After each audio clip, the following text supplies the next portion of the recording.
Hello student, welcome back to our channel Bright Side Commerce. आज हम discuss करने वाले हैं अपना बिजनेस स्टडीज़ का chapter number 2 principle of management के अंदर हम देखेंगे पार्ट नंबर 2।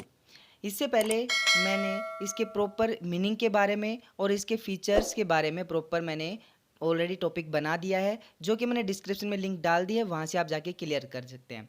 आज हम देखेंगे significance of principal of management कि यहाँ प्रिंसिपल ऑफ मैनेजमेंट हम फॉलो करते हैं बिजनेस के अंदर तो हमें क्या क्या हेल्प करता है एक बिजनेस को ग्रोथ करवाने के लिए।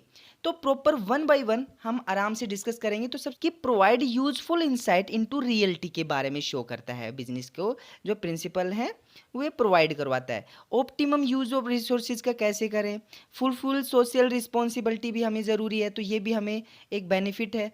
मीटिंग चेंजिंग इन्वायरमेंट रिक्वायरमेंट, जो फ्यूचर में रिक्वायरमेंट के अकॉर्डिंग जो प्रॉब्लम्स हैं उनको मीट आउट करना। साइंटिफिक डिसीजन भी लेना ज़रूरी है, जो भी थॉटफुल ना हो, मतलब कि बिल्कुल बेस के आधार पर जो डिसीजन लिया जाए। मैनेजमेंट ट्रेनिंग एजुकेशन रिसर्च, एक प्रिंसिपल्स ये भी बताता है कि एक प्रॉपर मैनेजमेंट को ट्रेनिंग देना, ये उनको एजुकेशन होना और बहुत सारी रिसर्च के बाद में उस चीज़ को अप्लाई करना। तो इन सब के बारे में हम डिस्कस करेंगे।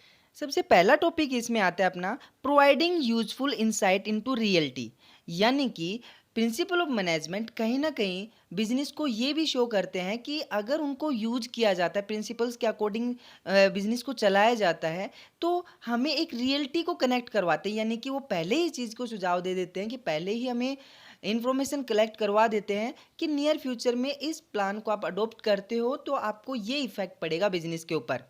तो इसने क्या बताया, the principle of management were developed our year on the base of continuous observation, लगातार कंटिन्यूस ऑब्जर्वेशन करने से और एक्सपेरिमेंटेशन करने से to of a manager in real basis of situation. लगातार इन प्रिंसिपल्स को जब फॉलो किया जाता है, ऑब्जर्वेशन किया जाता है, तो वो रियलिटी के बारे में बताना शुरू कर देते हैं कि अब नियर फ्यूचर में आपको ये इफेक्ट पड़ेगा, इससे ये कारण से और इस हिसाब से आपको बेनिफिट होगा। उन सब के बारे में ये हेल्पफुल करते हैं। दूसरा इसमें बताए ऑप्टिमम यूज ऑफ रिसोर्सेज।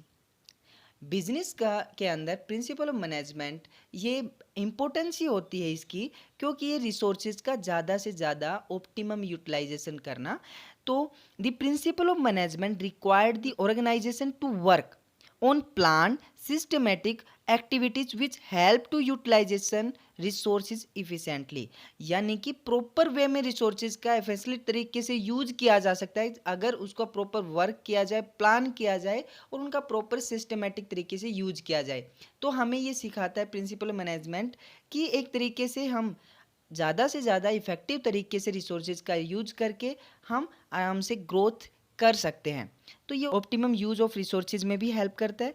आगे थर्ड पॉइंट बताया इसने fulfilling social responsibility. Principal of management ये भी बताता है कि बिजनेस को सोशल रिस्पॉन्सिबिलिटी को भी फुलफिल करना पड़ेगा, यानी कि जो भी इन्वायरमेंट के अंदर सोसाइटी के लिए भी हेल्पफुल होना जरूरी है। तो इसने बताया the principle of management increase the efficiency of the managers and enable them to fulfill their social responsibility, यानी कि सोशल रिस्पॉन्सिबिलिटी को भी फुलफिल करना जरूरी है। More efficient manager can make a good quality product and the reasonable price available all the time, यानी कि जो अच्छे जो मैनेजर माने जाते हैं ये हेल्प करता है, एक तरीके से ट्रेंड करता है उन्हें कि बेस्ट क्वालिटी उनको प्रोवाइड किया जाए, बेस्ट गुड और एक रीजनल प्राइस के अंदर प्रोवाइड किया जाए। तो इसलिए मैनेजमेंट के अंदर हेल्प करते हैं प्रिंसिपल्स कि एक फुलफिलिंग द सोशल रिस्पॉन्सिबिलिटी भी ज़रूरी है। उसके बाद में जो फोर्थ पॉइंट इसका आता है वो आता है मीटिंग चेंजिंग इन्वायरमेंट रिक्वायरमेंट। जो भी इन्वायरमेंट रिक्वायरमेंट जो है नियर फ्यूचर में उसको कैसे प्रॉब्लम को फेस किया जाना चाहिए। All the businessman stay alert and make change according to change in prevailing in the business environment. The management principal are useful train managers and moving in the right direction and right level of the organization। मतलब कि ये हमें help करता है business के अंदर, ये help करता है कि इन्वायरमेंट में नियर फ्यूचर में क्या चेंज आने वाले हैं और उसी के according manager first of all उस चीज़ को समझकर राइट टाइम पे राइट डिसीजन ले सके और ऑर्गेनाइजेशन को हेल्प मिल सके ग्रोथ करने में। फिफ्थ पॉइंट इसमें बताया साइंटिफिक डिसीजन। साइंटिफिक डिसीजन का मेनली आप मतलब समझ सकते हो कि जो भी डिसीजन मैनेजमेंट के द्वारा लिया जाए, तो प्रिंसिपल मैनेजमेंट ये क्या हेल्प करते हैं इसके अंदर कि एक साइंटिफिक डिसीजन होना चाहिए, यानी कि एक प्रूफ बेस या बेस आधारित क्वेश्चन होना चाहिए, उसका डिसीजन होना चाहिए। ये नहीं कि जैसे कि आपने थिंक किया और सोच लिया हो गया, ऐसा नहीं होना चाहिए। कि जो भी आप रिसर्च करते हो, जैसे कि as the principle of management are developed on the base of continuous observation and experimentation, they are based on logical reasoning basic, मतलब कि एक लॉजिक बेस पे होना चाहिए, रीजनिंग बेस पे ये होना चाहिए कि हमने ये बेस मान के ये डिसीजन लिया, जिससे बिजनेस को नियर फ्यूचर में दिक्कत ना आए। Management training, education and research, principal of management का ये भी इम्पोर्टेंस है बिजनेस के अंदर कि वो प्रॉपर ट्रेनिंग बेस होना चाहिए, कि मतलब कि जो मैनेजमेंट है वो प्रॉपर ट्रेनिंग भी उनको मिलनी चाहिए और उनको प्रॉपर उस चीज़ के बारे में रिसर्च भी करना चाहिए जिसके बारे में वो ऑब्जेक्टिव उन्होंने डिसाइड किए हैं। तो the principle of management are actually providing education and training to manager by enriching the theoretical and practical knowledge, यानी कि जो नियर फ्यूचर में जो भी उनको एक थ्योरेटिकल और प्रैक्टिकल नॉलेज प्रोवाइड करवाने में हेल्प करता है, कौन? Principal of management.